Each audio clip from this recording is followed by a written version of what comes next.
Quelles opportunités sur le marché des SCPI? C'est la question qu'on se pose aujourd'hui sur le plateau de Parole d'experts, une émission de Profession CGP avec justement deux experts. D'une part, Pauline Collet.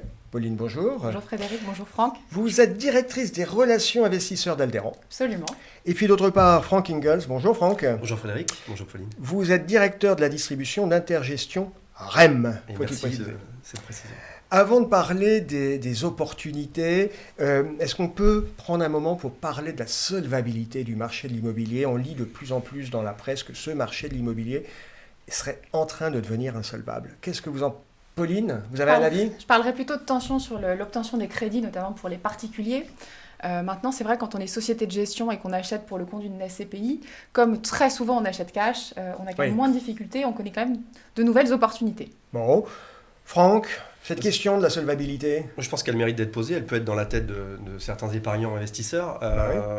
Après, c'est la science, c'est la compétence d'une société de gestion de bien choisir ses locataires. Quand on crée des SCPI de rendement, on va acheter des loyers. Donc on va mesurer la qualité des locataires. Pour être concret, chez Intergestion, 95% des baux qu'on signe le sont avec des maisons mères. D'accord, pour sécuriser. On a la garantie de la maison mère, qu'on soit face à un franchisé Intermarché ou un indépendant de gamme vert, on a la garantie du groupe, donc on est serein sur cette partie-là de solvabilité. On sort de crise sanitaire, beaucoup de choses étaient un petit peu au ralenti. Est-ce qu'on peut faire un petit point sur commercialement, comment ça s'est passé pour vous avec les partenaires? Est-ce que l'appétence était là? Est-ce que les partenaires étaient au rendez-vous? Est-ce que les opérations se sont signées? On est quand même globalement enthousiaste et ravis. Puisque si on regarde les niveaux de collecte, il a été similaire en avril au mois de février, et au mois de mai, on était à peu près équivalent au mois de mars. Je ne trahirai pas de secret en disant que le mois de juin devrait atteindre un niveau record. D'ailleurs, on remercie chaleureusement et fortement tous nos partenaires pour leur enthousiasme et leur confiance. Confiance en une classe d'actifs qui a montré son caractère stratégique pendant la crise sanitaire, et puis surtout en la résilience des véhicules comme les SCPI. D'accord. Donc en termes de business, la crise sanitaire, ça s'est bien passé. Les partenaires étaient au rendez-vous. Chez Intergestion REM, Franck? Alors merci aux partenaires aussi, bien sûr, parce qu'on ne vit que pour eux. Et avec eux, puisque 100% de notre distribution est assurée par nos partenaires. On ne vend pas en direct. Alors c'est vrai qu'il y a eu un défi dans cette crise Covid, qui est celle de la vente à distance aussi, de cette réorganisation de ces réunions et de ces rendez-vous clients pour nos partenaires en vidéo. Nous, on a légèrement fléchi, on va dire, pas au début, mais notamment dans le courant mai jusqu'à cette reprise en juin, en effet, qui revient de manière tonique. Il y a eu sans doute, selon notre point de vue et les échanges que l'on a, un report d'investissement d'un certain nombre d'épargnants. Il y a du cash, il y a la volonté d'investir dans une classe d'actifs SCPI qui est, c'est vrai, peu volatile, avec de vraies performances, donc elle est recherchée. Il y a eu peut-être un certain déport d'investissement, mais là, on voit une accélération sur ce mois de juin, et on est confiant sur la qualité de collecte sur cette nouvelle année 2020.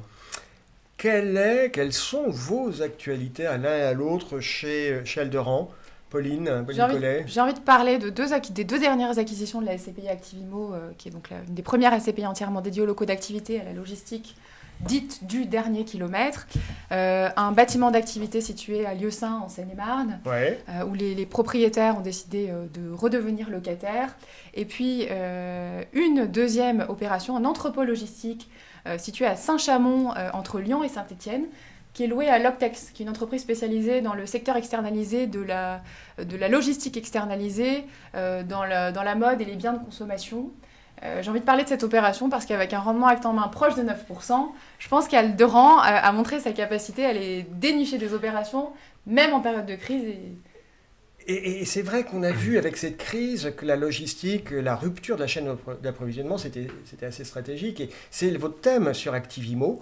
On se dit que c'est astucieux de jouer avec Activimo le thème de la logistique. Et en même temps, est-ce que j'imagine que dans le gisement d'opérations en logistique, tout n'est pas bon à prendre? Écoutez, oui. D'abord, je pense qu'il y a pas mal d'acteurs économiques qui vont renforcer ce secteur parce qu'ils ont crainte de nouvelles pénuries et ils ont envie d'améliorer le transport et la distribution des biens. Ensuite, effectivement, on ne peut pas tout acheter. On avait identifié un entrepôt logistique en Ile-de-France avec un rendement acte en main proche de 8,5%.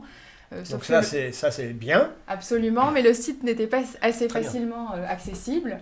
Et puis, il y avait pas mal de locataires et on s'est interrogé sur la possibilité d'un départ de certains. Et on s'est dit que finalement, le jeu n'en valait pas la chandelle. Donc on ne peut pas tout acheter. D'accord. Et même quand sur le papier, facialement, le rendement est attractif, il y a un moment, on se dit, peut-être que dans 1 an, 18 mois, on va avoir un locataire qui disparaît et donc du coup, baisse de rentabilité. Absolument, il faut regarder à la fois la rentabilité immédiate, mais il faut regarder surtout le potentiel à venir de l'actif. J'aurais beaucoup d'exemples à vous donner.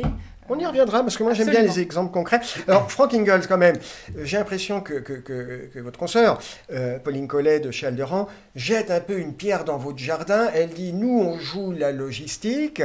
Vous mettez en avant les couleurs d'un fonds qui s'appelle Crystal Rent, qui joue les murs de commerce. Et quand même, ça fait 2 ou 3 ans qu'on nous explique qu'avec le développement du commerce, les murs de commerce sont malmenés et que c'est de plus en plus difficile de trouver des supports intéressants.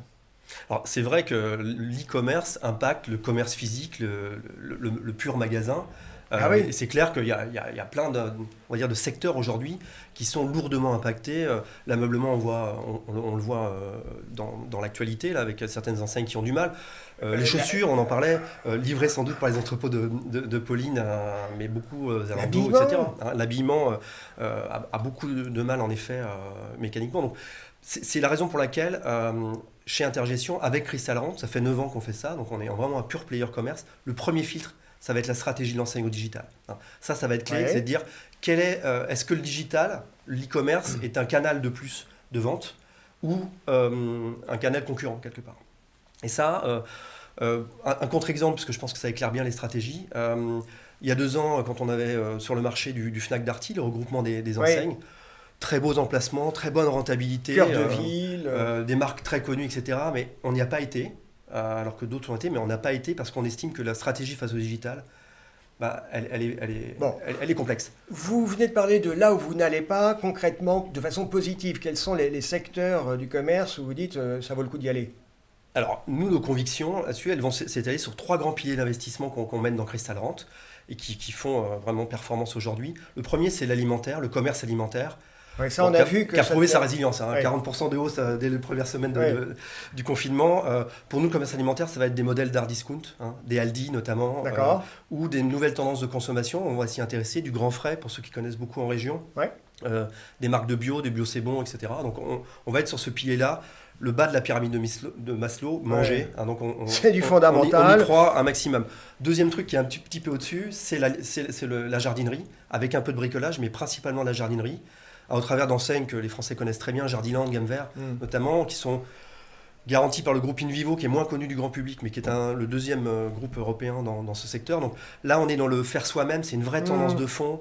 Je bricole, je vais acheter mes fleurs. Et là, en sortie de confinement, on a vraiment un vrai boom, une reprise en V sur ce commerce-là. Et effectivement, on ne va pas commander des pétunias sur Amazon ou AliExpress. Non, voilà, en tout cas, c'est la tendance. Il y a un plaisir d'aller acheter. L'e-commerce dans le secteur, c'est moins de 3% du chiffre d'affaires aujourd'hui, même si ça prend des parts de marché, c'est encore assez faible. Et puis le dernier pilier qui est plus récent pour nous, qui a souffert pendant cette crise du Covid, mais qui est pour nous très porteur, c'est, j'ose pas appeler ça la restauration, le snacking, au travers des burgers. C'est la restauration rapide. C'est la restauration rapide qui ont des modèles économiques qui sont très puissants, du Burger King, du KFC, des Buffalo, des Hippo, des grandes enseignes qui certes ont été impactées par des fermetures, mais qui aujourd'hui ont des modèles de développement qui sont très forts.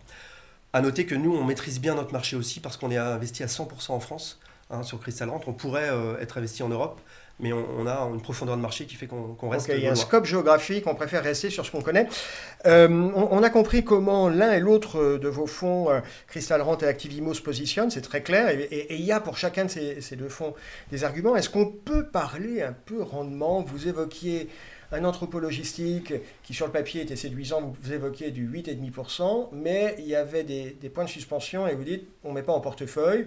Pour les investisseurs, pour vos partenaires, on s'attend à quoi en termes de rendement sur ce type de SCPI ? On devrait tenir notre objectif de rentabilité, à savoir 6%. D'ailleurs, on a versé un premier acompte sur dividende conforme à ces objectifs 6%. Le 30 avril dernier, 6,02. 6,02. Et de façon historique, c'est à peu près l'année dernière, sur les dernières années, ce qu'on a pu recevoir. Écoutez, ce véhicule est tout jeune puisqu'il a été lancé le 11 septembre 2019. En revanche, si je vous parle du rendement des actifs sous gestion chez Alderan, on est conforme au rendement acte en main dont je vous parlais tout à l'heure, puisqu'on a une rentabilité moyenne de 8%. D'accord. Donc vous avez une marge de manœuvre. C'est notre credo chez Alderan, l'immobilier rentable. Ok, très clair. Chez Intergestion, Franck, Intergestion REM, pardon. Non mais ça me va, c'est tout nouveau REM, ça date du début de l'année. La ligne de crête de performance qu'on veut pour Cristal-Rent, et c'est ce qu'on a fait depuis 2011, le lancement de ce véhicule, qui a un track record maintenant ancien, c'est de délivrer au final aux associés au moins 5% de performance. On l'a fait chaque année depuis le lancement, de la naissance à l'adolescence où on est aujourd'hui. Donc voilà, on a cette mécanique. Au premier trimestre, on a délivré un trimestre logique. On sera impacté quand même par cette crise du Covid, parce qu'il y a eu des clôtures, enfin des fermetures de certains établissements, notamment dans le snacking dont je citais. Donc on estime que là-dessus, c'est un point important, qu'on peut avoir un impact de 20% maximum sur la rentabilité de cette année-là, parce qu'on va avoir des reports de loyers. Il ne s'agit pas d'annulation, c'est un point important. C'est un report. Il s'agit de récupérer sous forme d'aménagement des loyers qui auraient été suspendus pendant les 2 mois et demi de confinement. C'est un point important sur le commerce. On va avoir des négociations qui seront sans doute inférieures en taux acte en main à la logistique, puisque nous, on a une cible aux alentours de 6% de rentabilité pour pouvoir être sûr de délivrer plus de 5% chaque année. Mais il y a un point, je ne veux pas être trop long sur ce thème, mais il y a un point qui est important là-dessus, c'est qu'on a aussi des hausses de parts sur la valorisation du patrimoine. Donc, il y a une double mécanique de performance dans les SCPI. On parle beaucoup des classements, on va dire, en performance.